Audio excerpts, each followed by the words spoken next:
an honor.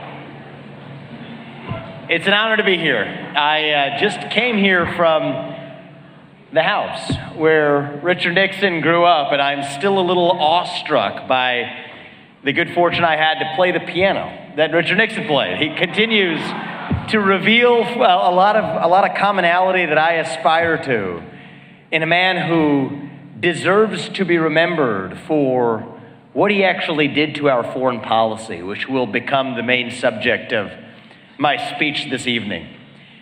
Before I get into that, I wanted to share a little bit of background with you. I see some familiar faces, but mostly new, on a little bit about my background and why I'm in this race for U.S. president. And that'll bring me to the doorstep of actually how we commemorate Nixon's legacy. My parents came to this country 40 years ago with no money. In a single generation, I have gone on to found multi-billion-dollar companies and did it while marrying my wife, Apurva, and raising our two sons. That is the American dream. And I am deeply worried that that American dream will not exist for my two sons and their generation. I believe today we're in the middle of a national identity crisis. Faith, patriotism, hard work, family. These things have disappeared, only to be replaced by new secular religions in American life. Wokeism, transgenderism, climatism, COVIDism, globalism, depression, anxiety, fentanyl, suicide. These are symptoms of a deeper void of purpose and meaning in our country. And I speak to you today as a member of my generation. I'm 38 years old. I'm the youngest person ever to run for U.S. president as a Republican. Thank you. I appreciate that. Thank you. And I'm rooting for victory.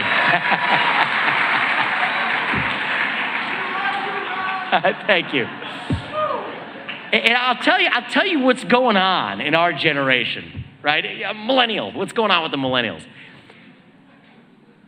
We are hungry for a cause. We are starved for purpose and meaning and identity. At a time in our national history when the things that used to fill our void, faith, patriotism, belief in God, nation, the things we talked about, when those have disappeared, that leaves a moral vacuum in its wake. And I think that presents our opportunity. I'm not speaking to conservatives, I'm speaking to Americans. That is our opportunity to step up and to fill that void with a vision of what it means to be an American today. You ask people my age that question, what does it mean to be an American? Try it. You get a blank stare in response, like a deer in the headlights reaction. That is the vacuum. That is the void. And for a long time, especially in the conservative movement, we have been running from something. Now is our moment to actually start running to something, to our vision of what it means to be a citizen of this nation. What does it mean to be American? To me, it means we believe in the ideals that set this nation into motion 250 years ago. Ideals like meritocracy and the pursuit of excellence. The idea that you get ahead in this country, not on the color of your skin, but on the content of your character and your contributions. That is why I've said I will end affirmative action in America. It's been a cancer on our national soul, and we are done with it. What does it mean to be American? It means we believe in the rule of law. I say this as the kid of legal immigrants to this country. We should be open to immigrants like them. But your first act of entering this country cannot break the law. That is why we will use our own military not to secure somebody else's border somewhere else, but to secure our own southern border in this country, in the United States of America. What does it mean to be an American? It means we believe in this radical dream that our founding fathers had 250 years ago. It means we believe in a radical dream that Richard Nixon had half a century ago, a radical dream that I have as a citizen today, that the people who we elect to run the government ought to be the ones who actually run the government, not the deep state managerial bureaucracy that actually runs the show today. That is why I've said that, you know what, if I can't be your president for more than 8 years and collect a paycheck from you all, the hardworking taxpayers, for that long, which I think is a good thing, then neither should any of those federal bureaucrats reporting into me either. 8-year term limits for the bureaucracy over civil service protections. That is what it means to revive accountability in government. If there are government agencies that should not exist, or which have become so corrupt that they have abandoned their original purpose, from the FBI to the IRS to the ATF to the CDC to the Nuclear Regulatory Commission to the U.S. Department of Education, we will not just reform them, we will get in there and shut it down. That is how we revive the integrity of a constitutional republic. These are not Democrat ideas or Republican ideas. These are not black ideas or white ideas. These are fundamentally American ideals that we fought a revolution for in 1776, where we said, we the people create a government that is accountable to us, not the other way around.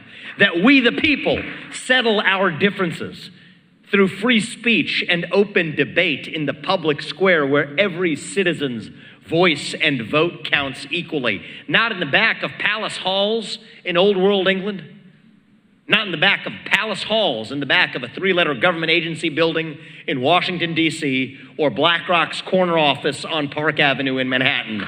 We the people settle these differences in a republic. The thing that motivates me is that, you know what, November 2024, that is not a destination. That is the starting line. The destination for us in our next leap will be January 2033, when I leave office. And we drop the mic. I'll tell my 2 sons, my older son, he won't even be in high school yet. I want to tell them what we actually did. I want to tell you all, what did we actually do? It's not a lot a U.S. president can do, but there's a few things that we can do, actually, without asking anybody for permission. I will tell you that we no longer have 4 branches of government. We're back down to 3. Okay, that we laid off properly 75% of the federal employee headcount in Washington, D.C.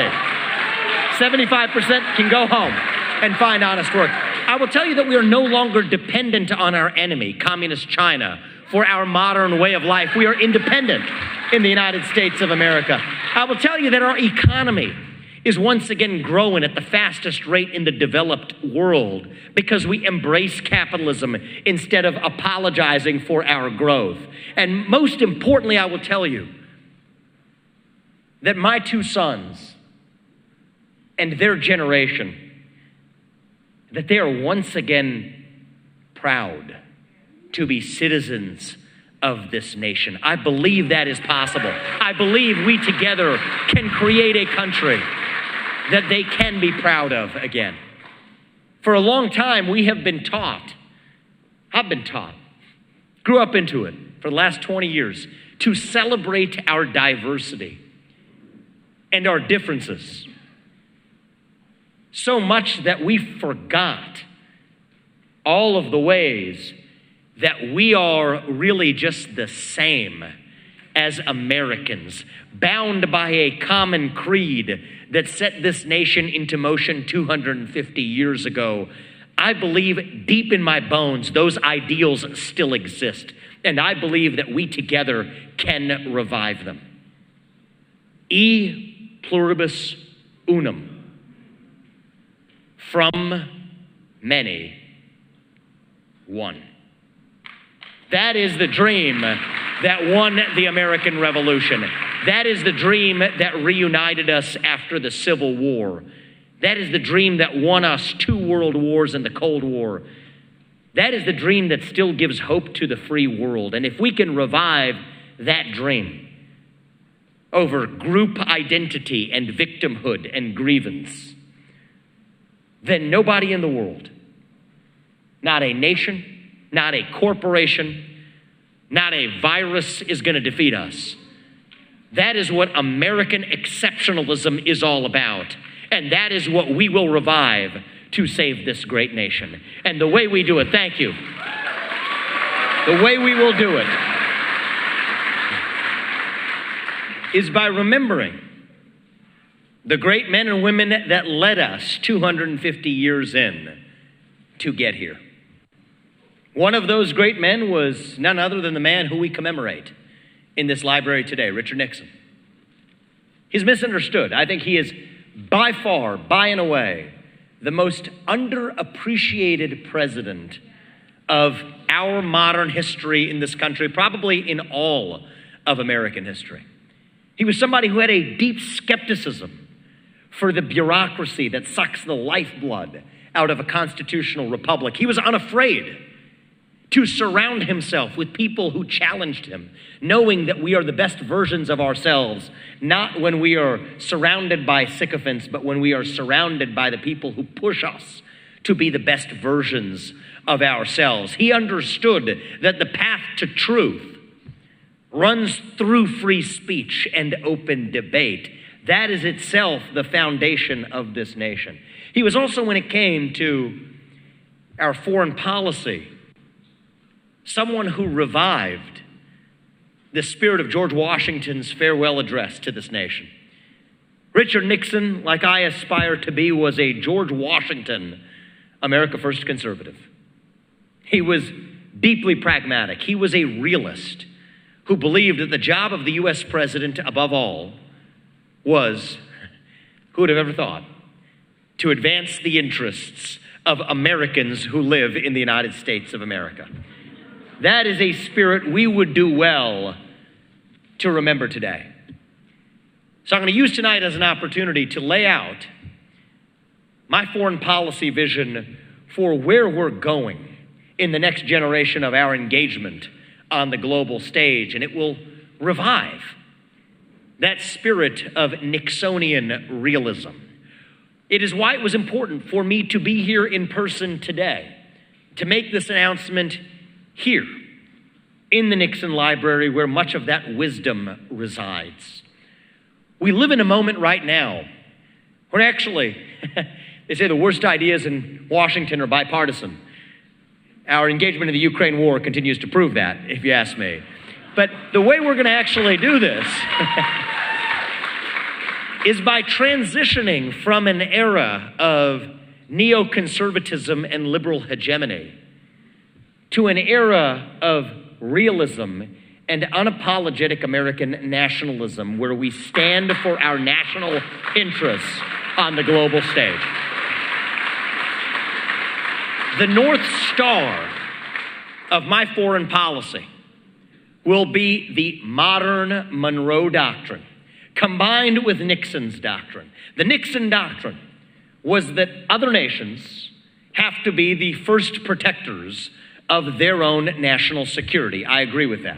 We will revive that, and I combine that with the modern Monroe Doctrine, a doctrine that we will re-implement under my watch as U.S. President, which says that if you're a foreign nation, you do not mess with the United States of America on our own home soil. You do not test us on our waters or in the Western Hemisphere, and if you do, you will have hell to pay for it.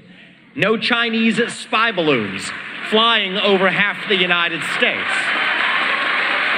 No Chinese spy bases off the southeast coast of the United States. No Chinese manufactured fentanyl in the hands of Mexican drug cartels waging a modern opium war on the United States of America. But it also means that we will not fight somebody else's war if they're not actually defending their own territory either. The first accomplishment that I hope to deliver in my foreign policy agenda as U.S. President will therefore be to end the Ukraine war on terms that advance American interests. I refuse to use our own military resources to defend against an invasion across somebody else's border when we should be using our own military to defend against the invasion across our own southern border in this country, the United States of America.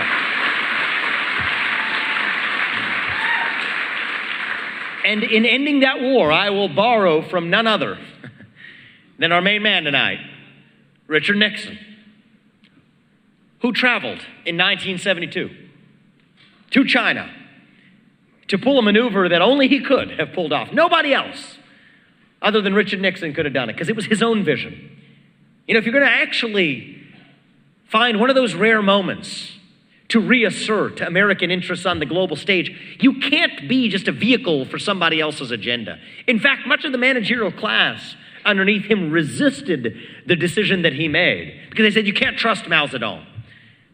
Well, Richard Nixon knew we couldn't trust Mao Zedong, but he knew we could trust Mao to follow his self-interest if Mao could trust us to follow ours. And that's what he did. He did it out of strategic necessity. Yes, other presidents thereafter, in the decades that came after, messed that up with the doctrine of democratic capitalism that then took that to the next level, thinking that we were going to export Big Macs and Happy Meals, and somehow that was going to spread democracy to places like China. That didn't work. That was a bipartisan consensus through the 1990s, but that wasn't Nixon's vision. Nixon's vision was to recognize that the chief threat that the United States faced, the Cold War that we were actually in, was not with Red China, but was with the USSR. And he recognized that Mao was in a strategic relationship with Brezhnev, with the USSR at the time, that posed together an alliance that truly threatened American interests on the global stage. And so he did what he needed to do. He traveled to China to pull Mao Zedong out of that alliance with Brezhnev. And that was the beginning of our path that allowed Reagan to be on the strong footing to bring us to the near end of the Cold War itself. Well, I have a news flash for the modern neoconservative establishment and the modern propagators of liberal hegemony. The good news is that the USSR does not exist anymore. An alliance, NATO, that we formed to deter the spread of the USSR, to deter the possibility of nuclear war with the USSR, that alliance has now expanded more after the fall of the USSR than it ever did during the existence of the USSR. The real threat we face today, the equivalent of the USSR that Nixon faced, is actually communist China today. We have to open our eyes to the fact that we're not in the 1970s anymore. We live in the year 2023, and we must awaken to the real threats that we face. Now it's an enemy who we depend on for our modern way of life. And today, once again, how history comes full circle, the Russia-China alliance represents the single greatest military threat that we face in the U.S. today. Russia's hypersonic missile capabilities and nuclear capabilities outstripping that of the United States, combined with China's naval capacity in the South China Sea that outstrips that of the United States, combined with being an economy that we depend on for the shoes on our feet or the phones in our pockets, that Russia-China military alliance is the single greatest threat we face. Nobody in either political party is talking about it, and that is why I will end the Ukraine war on terms that require Vladimir Putin to exit his military alliance with China. This is a reverse move of what Nixon did. Putin is the new Mao. And while we have a foreign policy establishment in both parties, including Biden, who tries to supplicate to China to get Xi Jinping to drop Vladimir Putin, what we really need to be doing is getting Vladimir Putin to drop Xi Jinping. And so what I've said is that, you know what, in any good deal, I know this from the business world, it's not that different in foreign policy. Everybody has to get something out of the deal. That is realism. That is the truth of how a good deal gets done. The deal I will do with Vladimir Putin is simple. We will freeze the current lines of control. We will further make a hard commitment that NATO will never admit Ukraine to NATO. But in return for that, that's a big win for Putin. I'll admit that. You're not supposed to say you give Putin big wins. That's a big win for Putin. But there's a bigger win for us. The bigger win for us is I will require that Russia exit its military alliance with China. I will require that Russia remove its nuclear weapons from Kaliningrad, the strip of Russia that borders Poland. And I will require, pursuant to my modern Monroe Doctrine, that Russia remove its military presence in the Western Hemisphere, not in Cuba, not in Venezuela, not in Nicaragua. You're out. And in return, we will reopen economic relations with Russia, just as Nixon did with China, to recognize that, do we trust Vladimir Putin? No, we don't. Does Putin trust us? No, he does not. But Putin can trust us to follow our self-interest, just as we can trust Putin to follow his. And that is why in my first year in office, in 2025, I will make a trip to Moscow to deliver the same deal that Nixon did when he traveled to China. This is how we restore realism in our modern foreign policy, to actually advance American interests by pulling apart the alliances that threaten us.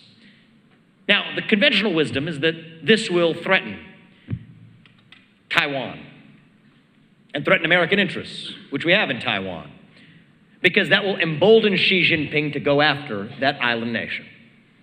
The argument goes that if Putin walks away with parts of the Donbass region, that will somehow cause Xi Jinping to be emboldened to think he can walk away with impunity if he takes a piece of Taiwan. I think it's actually the reverse that's true. Today, we are driving Russia further into China's hands. And Xi Jinping's calculus is that the U.S. will not want to go into conflict with two different allied nuclear superpowers, Russia and China, at the same time. But if Russia is no longer in China's camp, is no longer a 2001 treaty ally, as they are today, then Xi Jinping will have to think twice before going after Taiwan. It's the number one thing we can actually do to deter Xi Jinping from going after Taiwan while avoiding war, is pull Russia apart from China. Combine with that a renewed commitment to our partnership that we may expand with India. Hard commitments to close the Andaman Sea and block the Malacca Strait if required, in the position of potential conflict arising around Taiwan. India would happily do that if we gave them a trade deal that looked similar to what we have already with Chile or Australia. And I'm not just saying that because my name is Vivek freaking Ramaswamy here, okay?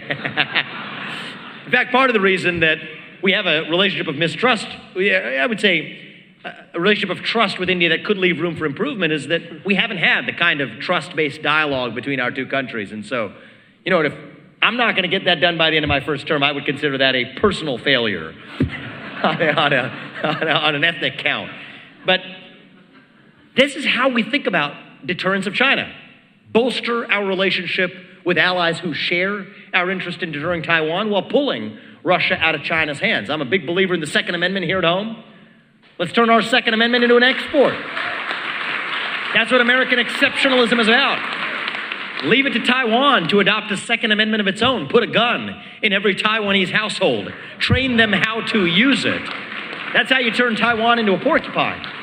This is how you deter China. But why is it in our interest then to deter China from going after Taiwan if we're not doing the same with respect to Russia and Ukraine? The answer is it comes back down to American self-interest. Taiwan is responsible for the leading edge semiconductors that power our modern, technologically facilitated lifestyle. Probably these lights that are shining in my face, the phones in our pockets.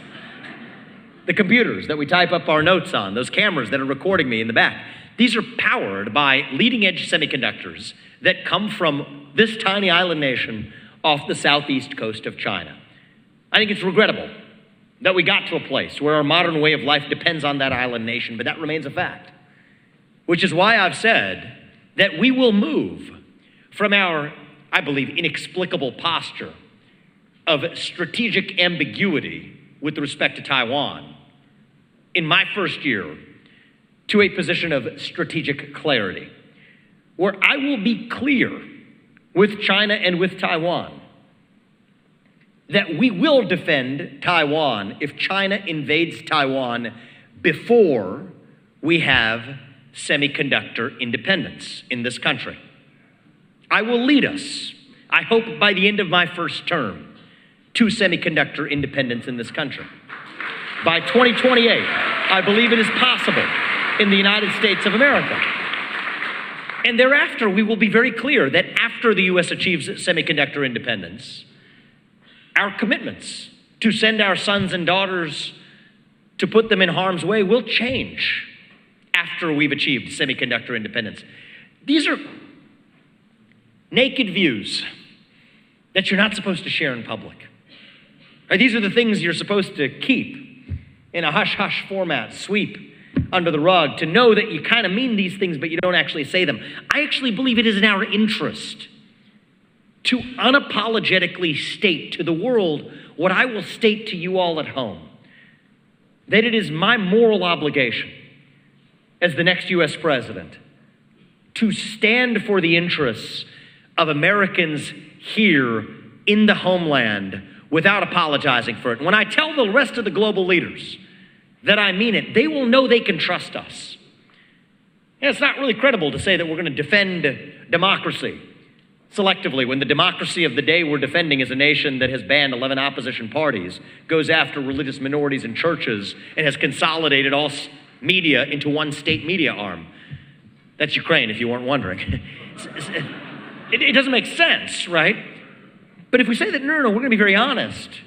Our engagement outside the Western Hemisphere will be limited to the circumstances where it actually advances U.S. interests. Then that puts Taiwan on notice that a nation that's supposedly at threat of annexation is now spending less than 2% of its GDP on its military. It better step that up to 4% by 2028, which is where it'll need to be to have a chance of defending itself. It'll put China on notice to say that, you know what, you have some nationalistic unfinished business from 1949 when Mao Zedong and Chiang Kai-shek had at it, but you will not mess with the United States and our interests by holding an economic gun to our head, by taking a shot for going after that island until we have semiconductor independence in this country. This is how we smoke out realism, revive Nixonian realism in the modern day. Revive George Washington's vision of what it means to put the interests of this nation first. This is an uncomfortable shock to the modern bipartisan foreign policy establishment. I'm an outsider. That is what I believe it will take to turn our foreign policy establishment back upside down where it belongs. That is what it will take to get our NATO allies who spend, more than half of whom less than the 2% they're obligated by treaty to actually spend on their own national defense. That is how we restore sanity to a world in which we represent 36% of our allied GDP while spending 61% of our allied defense. This is not the stuff of advancing American interests, but it will take an outsider with a fresh perspective to actually restore American interests in our own foreign policy. What I will say in closing before opening this up to a few questions tonight is that I reject the other bipartisan consensus in Washington, D.C. It's the flip side of the same one that has us continuing to send $200 billion to a nation around the other side of the world that we have no interest in. The flip side of that is an assumption embedded in there that Republicans and Democrats alike will agree to today. The assumption that we are a nation in decline. The assumption that we're at the tail end of the Roman Empire and that we have to puff our chest to project a self-confidence that does not exactly exist here at home. I don't believe we have to be like ancient Rome. I don't believe that we have to be a nation in decline. The truth is, I think what we really are is a nation that's just a little young, going through our own version of adolescence, figuring out who we're really going to be when we grow up. And when you view it that way, it makes sense. When you go through adolescence, you go through that national identity crisis. You go through that identity crisis of self. I did. Maybe many of you did. You lose your self-confidence. You lose your way a little bit. You forget who you really are. But we are stronger for it when we reach our adulthood on the other side.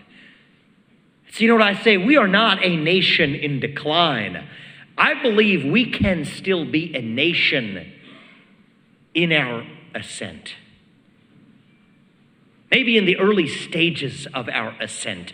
Maybe we're not even at base camp yet, on our way to that mountaintop, still that shining city on a hill, where no matter who you are, where your parents came from, what your skin color is, how long your last name is, that you still get ahead in this country based on your own hard work, your own commitment, your own dedication, and that you know what, you are still free to speak your mind at every step of the way. That is the American dream. That is what we are running to. That is how we revive our strength at home so that we may set an example of what is possible for the rest of the free world. That is our obligation to the world, to be strong at home. That is what I will revive as your next president. Thank you all. God bless you. God bless your families. And God bless our United States of America. Thank you. Thank you. I appreciate it, guys. Thank you. Thank you. Thank you. Mr. Ramaswamy, thank you very much. We do have time for just a few questions. Our first one, sir, off to your right. Thank you so much. Your writings on stakeholder capitalism are more relevant than ever today. Given the rise of supranational institutions like the World Economic Forum, how would you recommend the U.S., on the one hand, balance maintaining its soft power with respect to relationships, and on the other hand, ensure first and foremost that our own economic interests are represented on the international stage? Yeah, well, I have a very practical answer to that question, and then I have a deeper answer of what's at stake. My practical answer is, if it comes in an acronym, FTC, SCC, FBI, DOJ, WEF, WHO, NATO, UN, we may have good reasons to be skeptical of the purpose of any acronymized institution. I say that only half flippantly, okay? The truth of the matter is, what's at stake in the debate about stakeholder capitalism?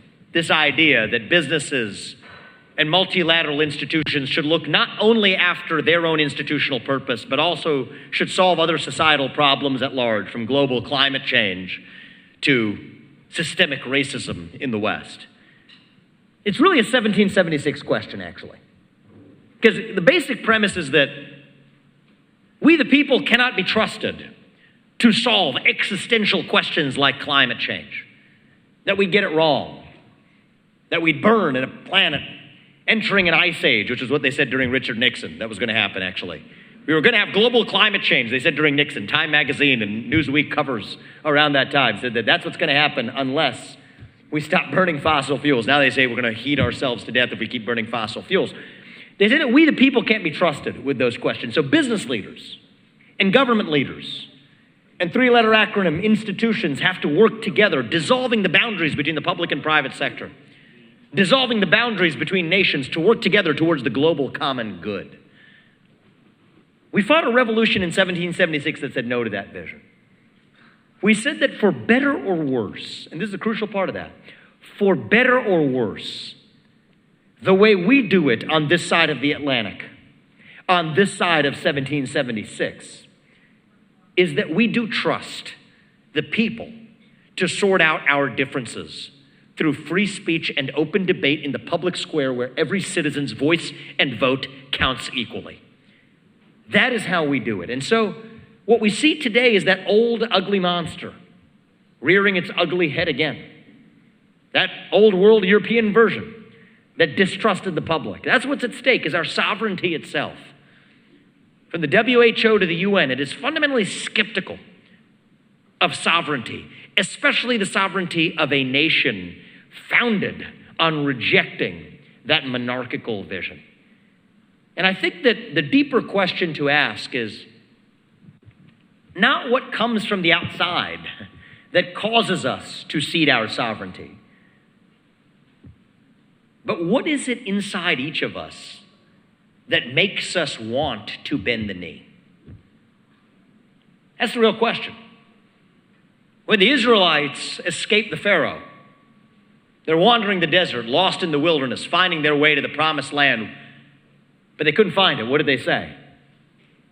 We want to go back and be ruled by the Pharaoh. So the real question for us to ask, as much as I have been a chief critic of the multinational, international institutions that are impeding on the sovereignty of the United States, from ESG to stakeholder capitalism to whatever new label they come up with. Yes, these are top-down forces, but their trick only works if we ourselves are willing to bend the knee. And I think that when it comes to the global climate religion in particular, that's the real question.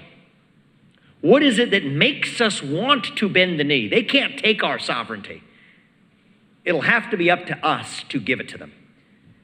And my view is that we have to fill that vacuum of purpose with our own vision of what it actually means to still be a citizen of this nation, not some nebulous global citizen fighting climate change. No, a citizen of the United States of America, and to say that is true, that means something to me, and I will stand for my sovereignty and the sovereignty of my nation. Thank you for that question. I appreciate it.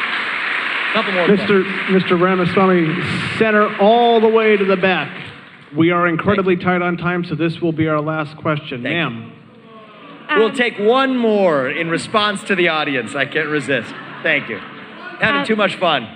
I lived in China for 1 year and also in Taiwan for 1 year. So my question is regarding that area of the world. Good. So my first question about China is, we know that China does not have an elected government. So we can see the Chinese government and Chinese people as being different. From my time living in China, I've seen there are many Chinese people who are curious about America and want to come visit here, come study here, come be immigrants here. And so my question in regard to China is, what are the creative or innovative ways that your administration would try to build a relationship and rapport with the new generation of Chinese people that's growing up, that's the future of China? And my second question regarding Taiwan is, if you were to make this policy very clear about after a certain time period, once we have semiconductors, that you would not defend Taiwan, what would stop China, if they're truly our enemies, wouldn't they want to then attack us first before we get semiconductors? Okay, great question. I'll take the second. Actually, I'll take them in order as you asked them. So the first question is a beautiful question. I actually didn't share some of my own background. I spent a lot of time in China myself. I actually was an exchange student at Beida, which is, so Harvard has their exchange program. It's sort of the Harvard of China. I spent time at Hong Kong University. I've done business in China in my first business. And it's a lot of those experiences that opened my eyes to a CCP that has dramatically changed. This is not Hu Jintao's CCP anymore. And I think that this has changed dramatically, even under our own plain sight view, over even the last 10 years, as Xi Jinping brings his iron fist down now to take his unprecedented third term as the leader of the CCP, breaking that chain of succession and literally physically removing Hu Jintao to go along with it in the party meeting that did it last October. So I think it's a brilliant question for you to ask. Who are those kids holding up those white sheets in that white sheet revolution just, what it was, a year or so ago?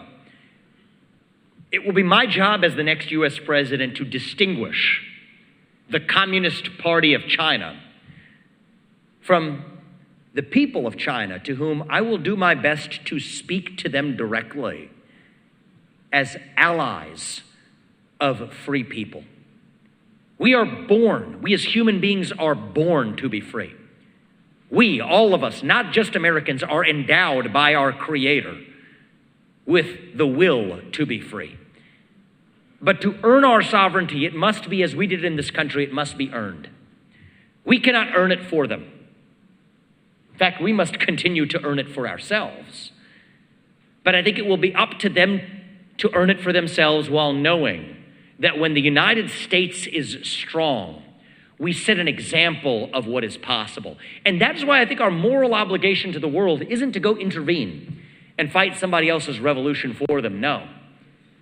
Our moral obligation is to set an example of what is possible for free people around the world. And so that's the distinction I will draw. We will talk to the Chinese people separately from the way that we deal with Xi Jinping and his autocratic boot on our necks through the legs of the CCP. To your second question about Taiwan. So, look, I think that there's a real opportunity for us to put China and Taiwan on notice of exactly what our intentions are.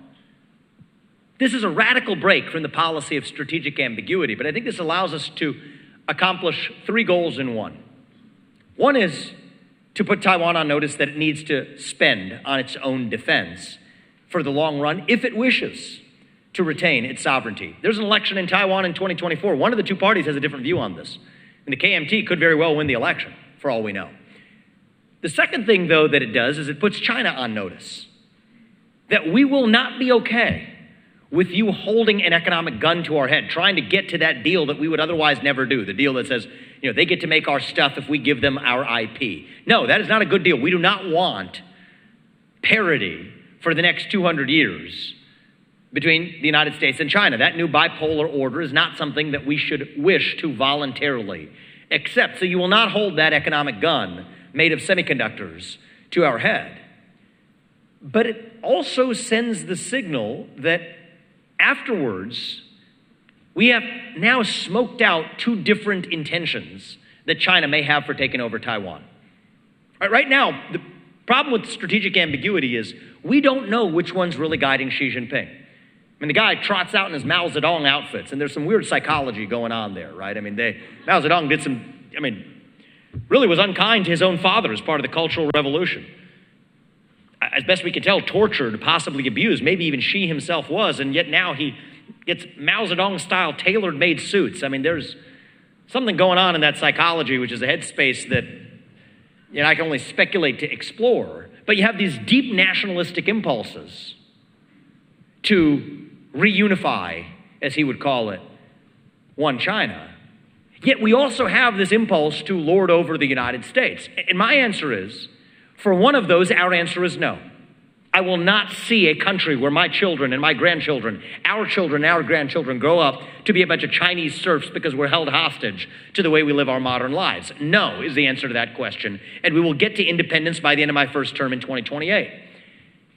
But if the second motivation is really what remains and guides him, to close off the unfinished business of the Chinese Civil War dating back to 1949, well, look, I think that it is preferable that we still deter that from happening by way of alliances with India and preparing Taiwan to stand for its own security interests, and Japan, which will further be threatened in this scenario.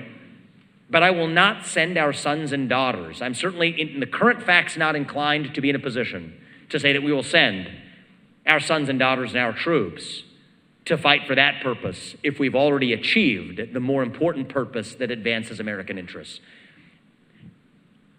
I recognize that probably in the news cycle tomorrow, this discussion will be treated very unkindly, just because it is a shock to the system. You're not supposed to do it this way. But I believe we live in a moment where if we are clear about our actual interests, we will actually command a greater credibility in drawing red lines that other nations will dare not cross because they know they can actually trust us, rather than the smoke and mirrors of liberal hegemony, which has not worked in this country for the last 25 years. I promised I would take one more question. I will take one last question and then we will. Sir, off to your left right here. Thank you. Hi, sir. My name is Parker. I'm 21 years old. My question... 21? 21, yeah. Good for you. Big Thank guy. you. I like that. Appreciate You it. football player? What do you do? In high school, yeah. High school football player? I like that. All right, Yeah. that's good. My question is kind of related to the younger generation, which is one thing that my generation is really frustrated by is how unproductive our government is. And Makes a couple of us, man. right. 2 generations included. And you have some very bold ideas, and I agree with a lot of what you say. My question to you would be, what would you do as president to ensure that you break down those partisan walls that are keeping our government from actually advancing our interest as a country? Yes. So this is the choice we face in this election, actually. We're on a night where we're scaring a lot of people, so we might as well keep on going with this.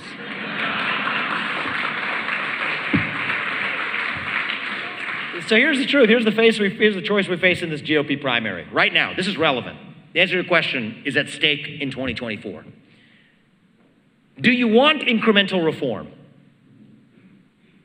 Or do you want revolution? I stand on the side of revolution. And so I'm not going to go in and tinker around the edges. And I can say in a tough guy voice, I'm going to get in there and fire Christopher Wray. Well, that sounds good. That's fine. But, James Comey, Christopher Wray, potato,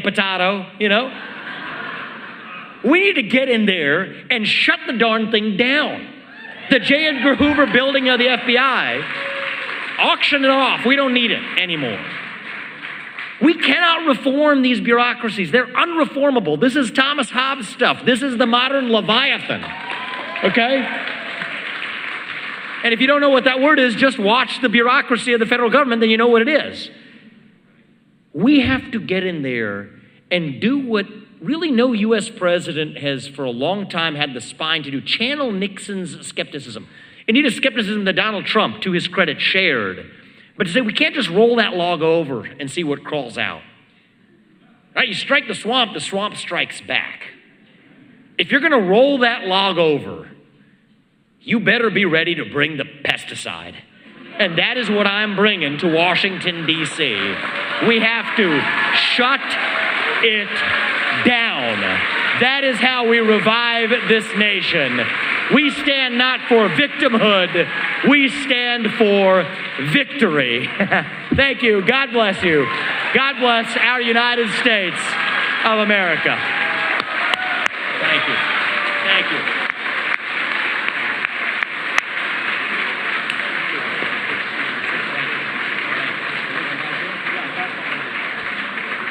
Ladies and gentlemen, thank you very much for coming.